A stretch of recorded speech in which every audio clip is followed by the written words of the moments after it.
नमस्ते। कभी सोचा है कि हमारे चारों ओर की दुनिया असल में आकृतियों और कोणों की एक छिपी हुई भाषा में बात करती है। आज हम इसी दिलचस्प भाषा को समझने जा रहे हैं। तो चलिए शुरू करते हैं।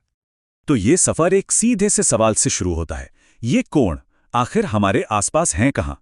हो सकता है कोई सोचे कि ये तो सिर्फ मैथ्स की किताबों में होते हैं, लेकिन जवाब सच में हैरान करने वाला है। ये हर जगह है। सबसे अच्छा उदाहरण तो शायद हमारी दीवार पर टंगी घड़ी ही है।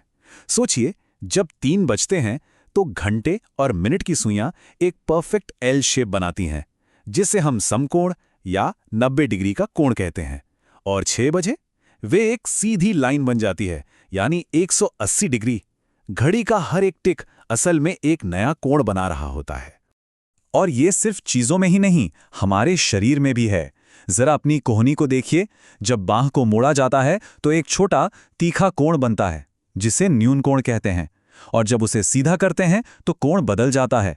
जियोमेट्री तो सचमुच हमारे अंदर ही है। मान लीजिए कि कोई सुबह सूरज की तरफ मुंह करके खड़ा है। अब अगर वो दाईं ओर 1/4 मुड़ता है तो बस अभी अभी 90 डिग्री का घुमाव लिया गया, यानी एक और समकोण बन गया। दिशाओं का हर एक घुमाव, हर मोड़ असल में एक कोण ही तो है। तो अब जब हमने ये देख लिया है कि कोण हर जगह हैं, तो चलिए उनकी भाषा के कुछ बुनियादी शब्द सीखते हैं। इसे हम कहते हैं कोणों का वर्गीकरण। ये बिल्कुल वैसा ही है जैसे उन्हें उनके आकार के हिसाब से नाम देना। सबसे पहला है न्यून कोण। ये 0 डिग्री से बड़ा लेकिन 90 डिग्री से छोटा होता है। इसे एक तीखे या छोटे कोण की तरह सोच सकते हैं, जैसे कैंची की नोक। इसके बाद आता है अधिक कोण। ये 90 डिग्री से तो बड़ा होता है, पर 180 से छोटा। ये न्यून कोण के मुकाबले ज्यादा चौड़ा या खुला हुआ होता है, जैसे किसी आराम कुर्सी का झुकाव। और फिर है वृहद कोण। ये 180 डिग्री से भी बड़ा होता है।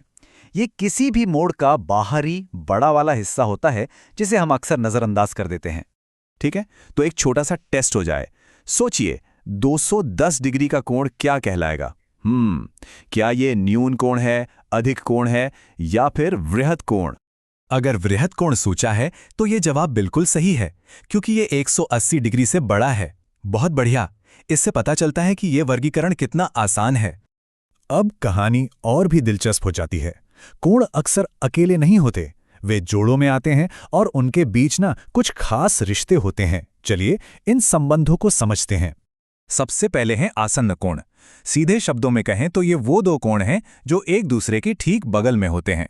उनकी एक दीवार यानी एक भुजा कॉमन होती है और एक कोना यानी एक शीर्ष भी कॉमन होता है।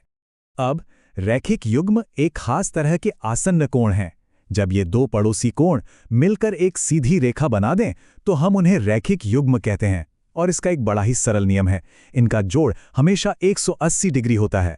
इसे याद रखना बहुत जरूरी है। जब 2 सीधी रेखाएं एक दूसरे को x की तरह काटती हैं, तो जो कोण एक दूसरे के ठीक आमने सामने बनते हैं वे शीर्षाभिमुख कोण कहलाते हैं। और सबसे मजेदार बात, ये हमेशा बराबर होते हैं। अगर एक पता हो तो दूसरा अपने आप पता चल जाता है। अच्छा, अब 2 ऐसे शब्द हैं जिनमें अक्सर लोग कंफ्यूज हो जाते हैं, कोटिपूरक और संपूरक। कोटिपूरक कोणों का जोड़ 90 डिग्री होता है, जैसे 40 और 50 डिग्री। जबकि संपूरक कोणों का जोड़ 180 डिग्री होता है, जैसे 40 और 140 डिग्री। अंतर सिर्फ उनके कुल योग का है। सिर्फ परिभाषाएं जानना ही काफी नहीं है। चलिए अब कुछ करके देखते हैं। अब हम प्रकार और पटरी की मदद से एक सटीक 60 डिग्री का कोण बनाएंगे। ये मजेदार होने वाला है। ठीक है, तो चलिए इसे बनाते हैं। सबसे पहले एक सीधी किरण खींचिए, जिसे हम OA कह देते हैं। अब प्रकार को O पर रखिए और किसी भी माप का एक चाप लगाइए जो किरण को बिंदु P पर काटे। अब प्रकार को हिलाए बिना उसे P पर रखिए और पहले वाले चाप पर एक और कट लगाइए। इस नए बिंदु को M कहेंगे। बस O और M को एक सीधी रेखा से जोड़ दीजिए। ये जो कोण AOM बना है, ये ठीक 60 डिग्री का है ना ये गणित का जादू? वाह, हमने काफी कुछ कवर कर लिया। चलिए एक बार जल्दी से दोहराते हैं कि आज हमने क्या-क्या मुख्य बातें सीखी हैं। हमने देखा कि कोण हर जगह हैं, घड़ी से लेकर हमारे शरीर तक। हमने उन्हें उनके आकार के हिसाब से बांटना सीखा, न्यून कोण, अधिक कोण और वृहद कोण। हमने ये भी जाना कि कोण जोड़ों में कैसे रहते हैं, आसन्न, रैखिक और शीर्षाभिमुख। हमने कोटिपूरक जिनका जोड़ 90 डिग्री है और समपूरक जिनका जोड़ 180 डिग्री है, इनके बीच का फर्क समझा। और आखिर में हमने खुद एक 60 डिग्री का कोण भी बनाया। तो अब जब कोणों की ये भाषा थोड़ी थोड़ी समझ आने लगी है, असली चुनौती अब शुरू होती है। अगली बार जब कोई बाहर निकलेगा या अपने कमरे में ही नजर घुमाएगा, तो ये भाषा और कहां-कहां देख पाएगा? किसी इमारत के डिजाइन में, किसी पेड़ की शाखाओं में? ये दुनिया को देखने का एक बिल्कुल नया नजरिया है। अपनी आंखें खुली रखें और सोचते रहें।